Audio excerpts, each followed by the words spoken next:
Hello, everyone. I'm Lisa D'Amico, the co-coordinator of the Rockland Arts Festival, and I have the honor today of speaking with writer H.E. Fisher.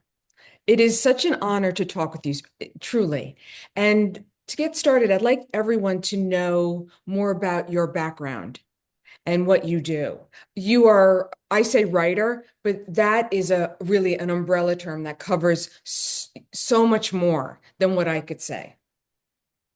Well, that's so lovely of you. Good morning. Good morning. It's nice to be here today with you. Yeah, I'm a poet, I'm a writer, I'm an editor. Um, I am the co-founder of a health literacy organization called Say Ah, like open your mouth and say ah when you go to the doctor, which is also about good communication. So all of what I do is probably around communication, whether I'm working with other writers or students, being a writing coach, editor. Um, yeah, that's kind of how I roll. So I was looking at your resume, and I love that you have written two books, Mhm. Sterile Field and Jane Almost Always Smiles. Mhm. I found the way you describe them interesting, and I would love for you to expand on it. So you, with Sterile Field, you describe it as an experimental hybrid collection. Yeah. Yes. Well, Sterile Field began in a class I took with a teacher named Laura Hinton, who's also a wonderful writer and editor at City College. It was an experimental hybrid class. So we were studying works, mostly poetry, that really played with form and the page and white space and so forth. And the poems in Sterile Field began in that class. They were very experimental. Um, but they were also mostly poems, but there's also prose in there. There's prose poems, and there's a consent form that taken from an actual consent form that's used before surgeries. Um, that I then went in and injected a poem into, basically. So it's like this funny hybrid. Is it a poem? Is it a prose poem? Is it flash nonfiction? I don't know. It's a hybrid, and there's a bunch of that in there, and that's an area that at the time. So this came out in 2022. So I was shopping the book around to publishers in 2021, and a lot's changed since then. At that time, hybrid and hybrid experimental was a little more niche. Now it's everywhere. I mean, it's fascinating. As an editor, I look at mostly nonfiction and poetry manuscripts, but fiction comes through as well. But I recently have edited four manuscripts. Every one of them were hybrids, just coincidentally.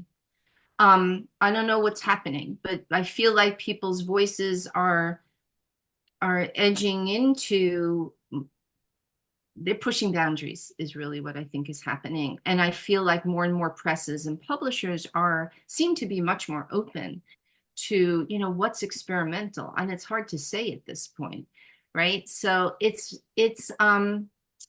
I guess it's like the equivalent in painting, if you came in with an abstract versus a painting of a vase, would a gallery lean towards one or the other? I don't know, but it used to be very much you're this or you're this kind of poet, I feel like, at least when I was starting out submitting.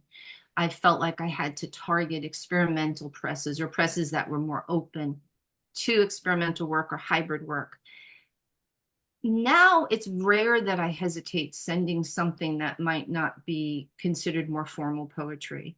Um, it's fascinating to me of sort of what the shift is right now and how people are expressing themselves on the page.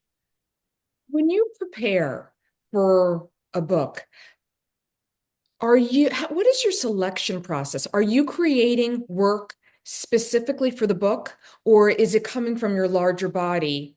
your portfolio essentially, and then you're seeing what fits best?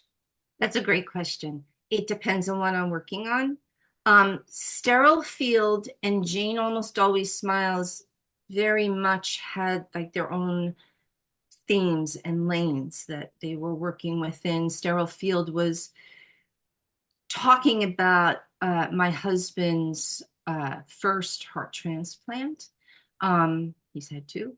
Um, and and the impact of climate change on our bodies, um, late stage capitalism and where that comes in and impacts the healthcare system, et cetera. So it's pretty focused. Jane Almost Always Smiles is very much about a little girl who is kind of getting the ABCs of the ABCs of rules that we learn to follow as a child. Mhm. Whether that's governmental rules, teachers' rules, parents' rules, our religion's rules, etc. Again, very, very, very focused. And the language of it was very focused on the Dick and Jane books because it's sort of a feminist comment. It sounds horrible, but it's very highfalutin. It was very much inspired by those books that kind of I was made to read as a child, and they were in many ways not great books. They were problematic at best. Um, the work that I'm doing right now, it's a new collection that I'm working on, also has themes. Um, I was just kind of writing, and I don't know how it happens exactly. It's a little bit like alchemy, but certain ideas keep surfacing. And it's like picking up a rock and you're starting to look at it from all different directions. And so when I'm putting the collection together, I was definitely interested in how are these poems talking to each other? What do I want to sort of tease out here? Um, and the book, almost from the get-go, kept being about distortions. And it started with a poem that was based on an actual experience. I was driving from upstate to downstate, and in the distance, I saw a billboard of a cow. But something tickled me about it, and I actually pulled over because I wasn't sure if it was a billboard or an actual cow. And it was a cow. It was a real cow standing so still that it looked like a billboard. And that not only triggered that poem, but the whole notion of what's real, what's not real. And there was a phrase that I grew up with called good fakes. So, like, my mom had pearls that were good fakes. And uh, it could even be false teeth. They were good fakes. That was the phrase, and that's the name of the manuscript. So it kind of considers all these different ways in which um, we look at truths and what's real for us, what feels real. This was also written um, uh, during a time when the notion of fake news came out uh, and facts started to get a little mushy. It's a reaction to that as much as anything. But to answer your question, I feel like I put together a collection based on what sort of hangs together, what poems speaks to each other. I went to Purchase College, and I was the 10th graduating class. And one of my very best friends was a wonderful artist named Mio Leonardi, and I used to watch him paint. And then I would watch him put up shows at school and so forth. And he often talked about how does the work, how does one painting talk to another painting? Um, and that is a big part of the consideration here. Um, and also, the shape of a poem may not be traditional, let's say. So what does that look like next to a traditional poem, et cetera. So a lot of things come into consideration for it. I was looking at your work and you have a circular poem. Yeah. Oh, yeah. And I had never seen that before. And as I was looking at your work, I kept thinking of this curatorial element Yeah. because what the order you put them in has a profound effect on the reader. Yeah. And that poem is interesting because originally we thought it belonged later in the book. And I workshopped the manuscript and got lots of feedback, which was very helpful. Um, and when we sometimes what we talk about with ordering books is what do we think are like the 3 to 5 strongest poems. Those usually end up in the front, or oftentimes can. There's a lot of ways to do this. What are the 3 to 5 strongest for the end? And that particular poem ended up being really early in the book because everyone felt it sort of set something up. It allowed the reader to understand something about Sterile Field. Um, and so it ended up there. Yeah, it has such a visual impact that I was really amazed by it. I mean, and I was amazed by it, the text and what was written, but I was also amazed by it visually. Oh, thank you. Yeah. Yeah, I love playing on the page. Um, and I actually think that in some ways I feel like my best work plays on the page the most. It's interesting because the newer work is a little more formal, but that for me is a challenge.